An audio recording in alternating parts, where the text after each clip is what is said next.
yeah, if you want to film it, that's something that you can put on the website, like this, or if you created a video that you can put on the website, or you can put the questions that you had in the Kahoot on the website. Yeah, I should have said it again before, but you can use the Kahoot, the questions that you have developed for your website. Otherwise, make photos. Can we like audio record it? Do we have to? Yeah. Audio record it, film it, or use pictures. Oh. Nope. Sorry. Please do it. Yeah. Okay, it's not that bad on the big screen.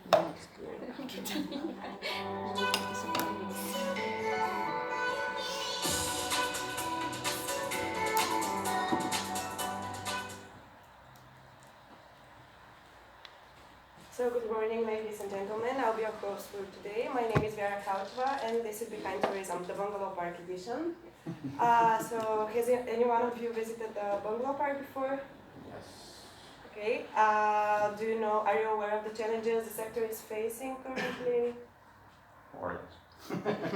So first, I'll say something about the bright sides of the sector.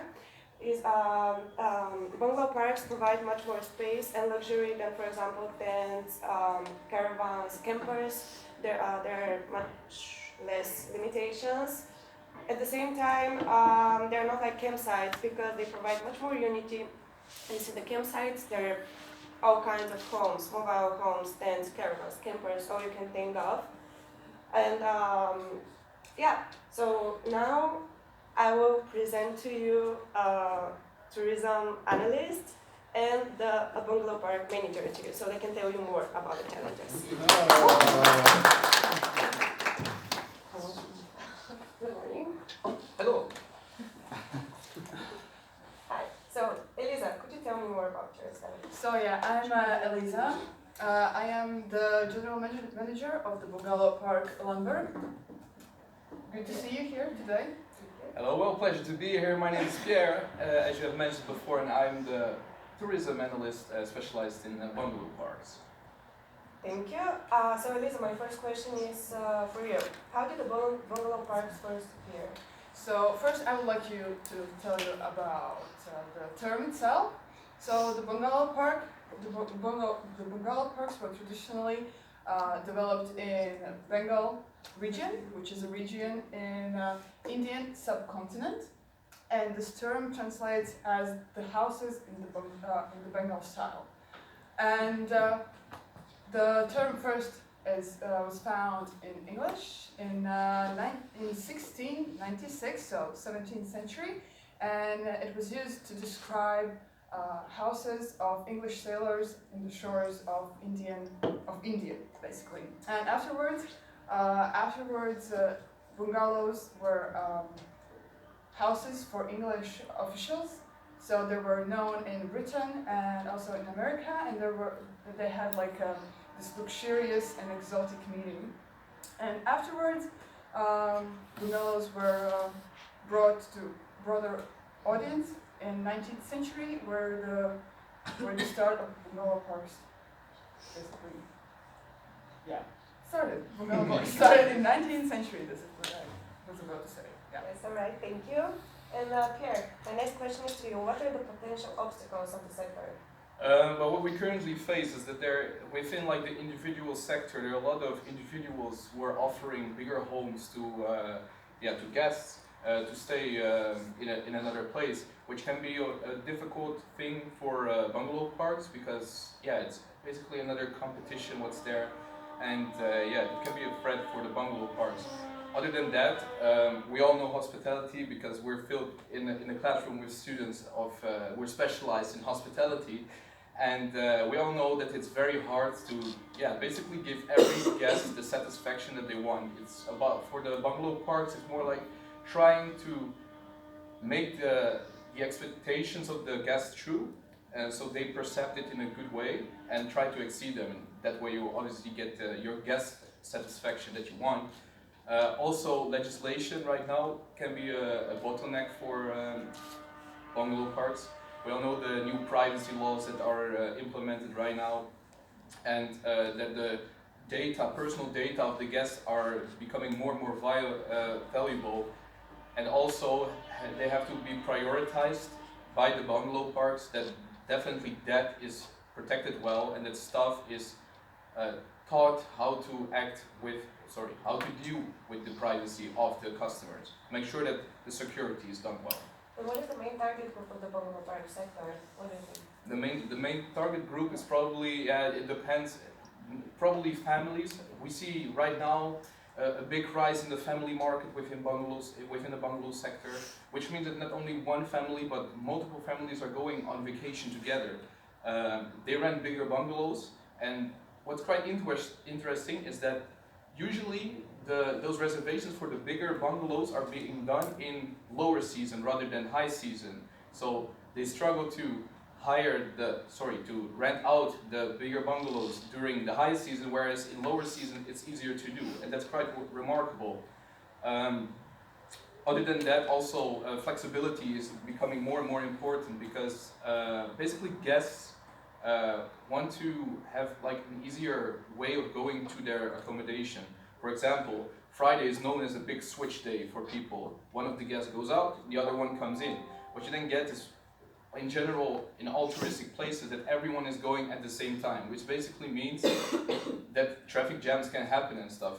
If you as park are being more flexible in that, giving an opportunity, for example, for your guests to come one day earlier than the official switch day, potentially they will have like more satisfaction at the start of their journey towards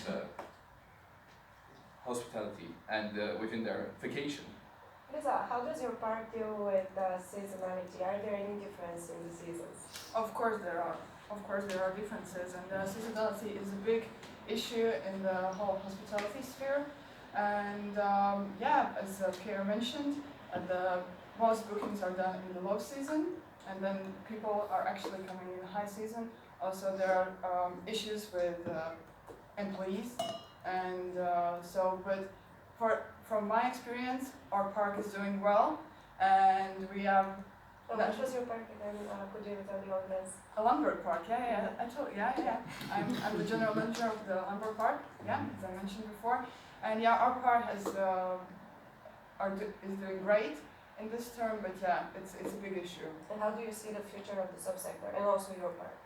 So the subsector, the future, I would say it will be slight development because of the urbanization, and basically people will be more and more willing to escape the city and to go to like countryside, right? And bungalow parks are a great opportunity to experience countryside in more like, let's say, luxurious way. And of course, the biggest future challenge, I would say, to be constantly innovative. Yeah, I could tell that. You probably mean also like that the customers are looking for a different kind of experience. That's a growing demand. Yeah, exactly. Constantly. What I can also tell you is that there's a more and more demand for mystery vacations, which basically you apply for your vacation, you don't know where you go. Yeah. You'll find out 3 days before you go. Yeah. So yeah, that's like another before your experience has even started, you're already like, ooh, what's gonna happen? You don't know yet.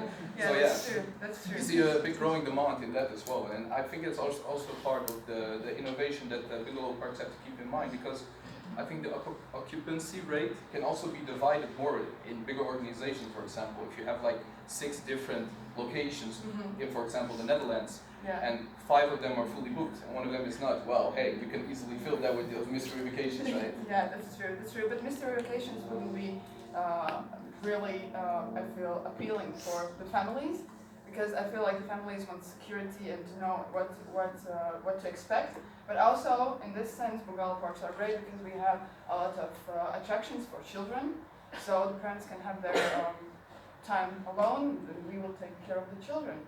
So bungalow parks are diverse with their facilities.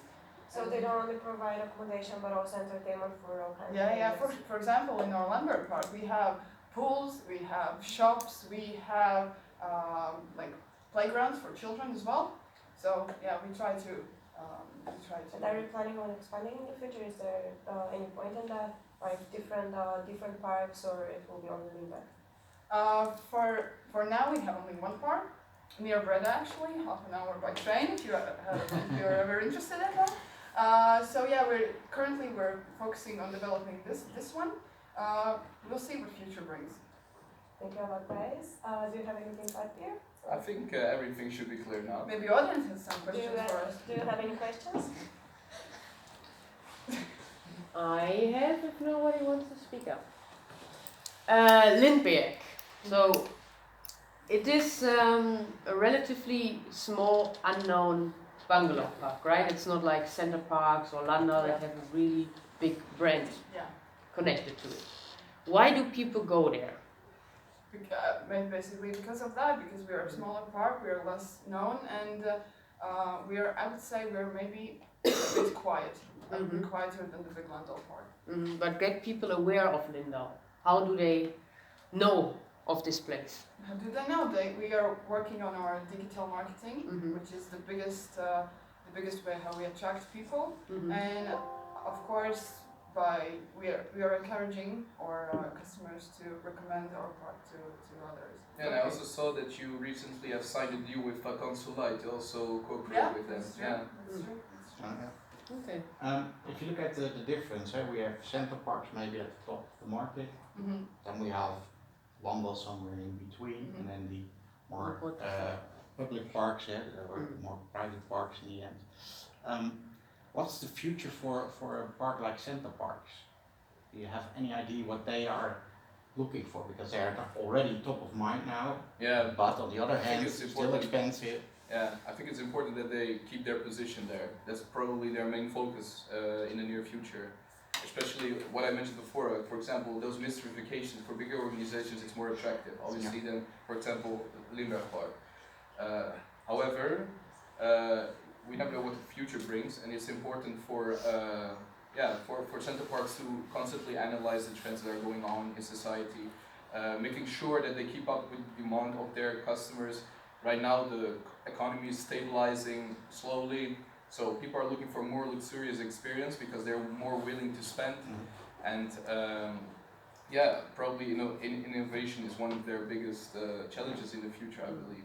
And expanding internationally also. Yeah, also what we now see, the Dutch market is overcrowded with bungalow parks, and what we see in the other European countries, there's a big market. There's really a brand, Center Parks in France, which is now owned by a French company, Center Parks. So they are trying to bring actually the concept into Europe now. Yeah. Okay. Okay. Thank you very much. Thank you. Nice form also. Yeah. Sorry. Oh. Yeah. So that was it from us for today. Elisa, Pierre, thank you. Thank you very much. And thank you to our audience, and we'll see you next Friday. Okay. Nice concert.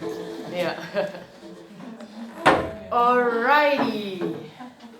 A bit ahead of time, but we have now Nina, Anouk, Priyanka, and Mihaela. Are you ready? Perfect. It was done the second year. Yeah. Oh, actually, your battery was lower.